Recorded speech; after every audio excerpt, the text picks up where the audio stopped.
The following is a talk by Dr. Pilar Lopez Cantero from the third evening of Leeds Love Month 2003 on the topic of relationships. In the talk, they explore breakups and ask whether we can break up better. Their talk was preceded by one from Dr. Kate Lister and followed by a Q&A, and both are also available as podcasts. Leeds Love Month was organised by the Centre for Love, Sex and Relationships at the University of Leeds, and we hope to improve relationships by studying intimacy. You can follow the Centre on social media for news of future events and publications. The talk series was generously funded by the Society for Applied Philosophy.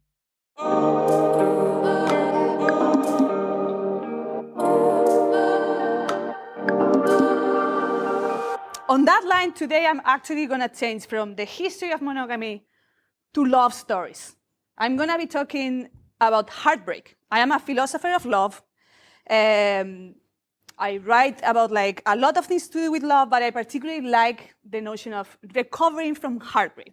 How to get over a breakup, right? So I'll start by telling you how I ended at this job, how I ended being a philosopher of love and actually making this my job.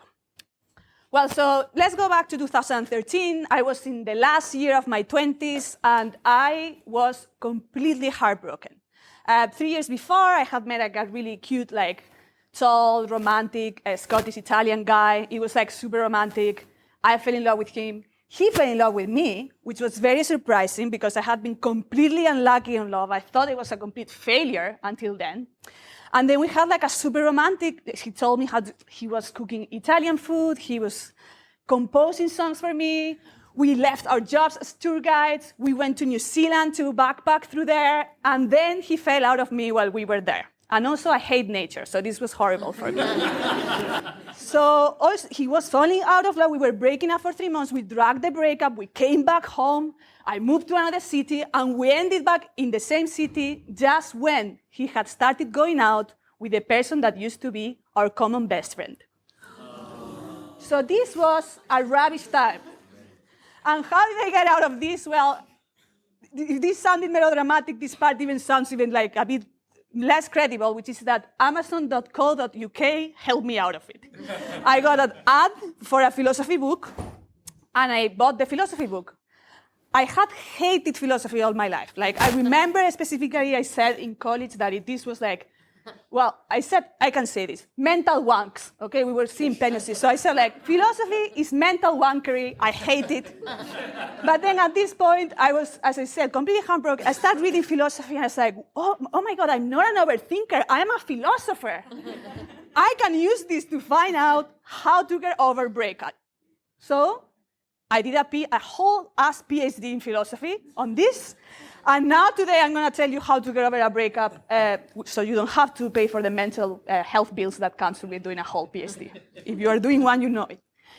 So, because I'm a philosopher, I'm going to start by asking a typical philosophical question. Before we say how to move on from a breakup, what do I mean by moving on? Seriously, that's a question we need to ask to start off. Well, we can go the Freudian route of scorched earth. You can say that moving on means to completely obliterate a relationship and to just get rid of that relationship and continue to do your life. Go back to the baseline, so to speak, right? Well, that works, and that is what you should be doing in many occasions. I have to say that one of the reasons I fell in love with this guy is because I dated many losers during my 20s. I forgot this was going to be recorded, but they deserve it. So that's one option. But one thing that philosophers do is to try to come up with universal questions, right? We're trying to define moving on. We need to find a definition that applies to all cases. So it cannot be scorched earth. Because sometimes you cannot do that. Because you might have, for example, a business together. Or you might be in the same group of friends. And other times you don't want to do that. Because you might want to co-parent in a flourishing relationship, or you might actually like that person, even if you have broken up. And on this, I'm going to tell you that it really changed the direction of my PhD to see Gwyneth Paltrow talking about conscious uncoupling. And I know you're skeptical. I will come back to that later, but this was important in reality. Sometimes you want to divorce in an amicable way. You don't do scorched earth. So then, what is moving on? Right, so 2 years ago, actually, I found out about this psychological and philosophical theory that is the theory of continuing bonds. It's a theory about grief in general. And this theory says that grief, moving on, can happen even preserving some aspects of the relationship. So think about if you love someone and that person passes away, you're obviously not going to keep all the parts of the relationship. You're not going to go to pick them up from work or expect flowers from them, something like that. But you might still be shaped by them. Mutual shaping is a very important element of relationships that we have with the people we love, and this is something that can continue after someone passes away because you still think of what they would think about a decision you're going to make, or you still tell stories about them, so you continue shaping their memory. So if we can have continuing bonds with people that pass away, why not with breakups, right?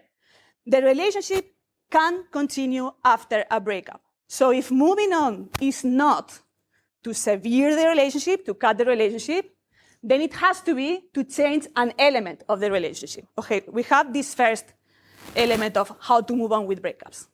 And this element that we need to remove is romantic expectations. What does this mean?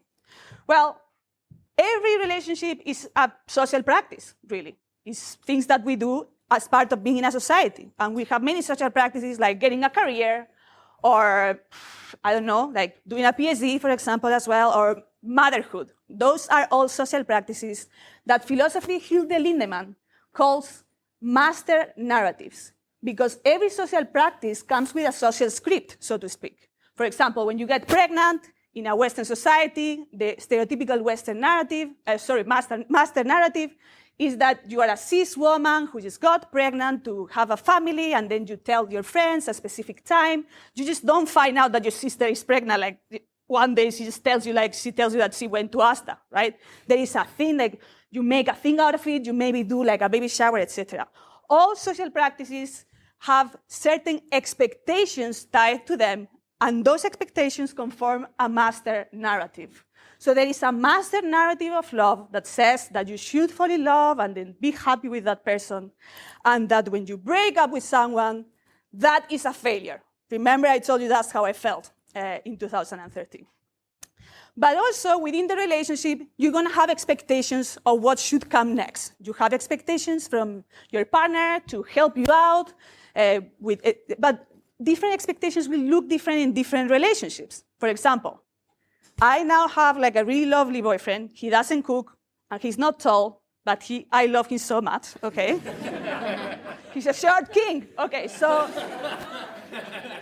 one thing that are part of my romantic expectations with him is that we can sit down watching reality TV shows and really not talking to each other while he falls asleep. And for someone else, this would be like, oh my God, my relationship is dead because my relationship only makes sense if we go hiking every weekend to the peaks or whatever. I don't even know. I told you, I don't like nature, right? So that would be horrible for me. So each relationship has different romantic expectations. And that is the reason why comparing ourselves with social media or with other relationships makes no sense. And it's not because, they are faking it. They might be completely happy, but they might have completely different expectations in their relationships. So we now know what the romantic expectations are. And I told you, to move on from a breakup, you need to cut romantic expectations.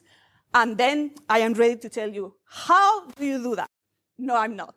Another annoying question. Why should you do that? Do you really have to get over a breakup? Intuitively, you might say yes, but philosophers are really good at giving you answers that make you miserable, okay? You might not want to get over a breakup because unrequited love might be something that you enjoy. And that is fine. It has a very bad rep, but having unrequited crushes or even the one that got away is not inherently bad. It's just against the master narrative of what you should be doing with your life.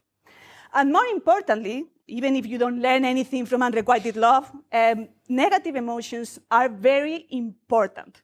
So there is this new book, it looks really cool, it's called Dancing with the Devil by philosopher Krista Thomason, that talks about how negative emotions show us that we care about stuff. The reason that we are angry or the reason that we are sad is because we care about stuff in our lives. Otherwise, we wouldn't react negatively to stuff.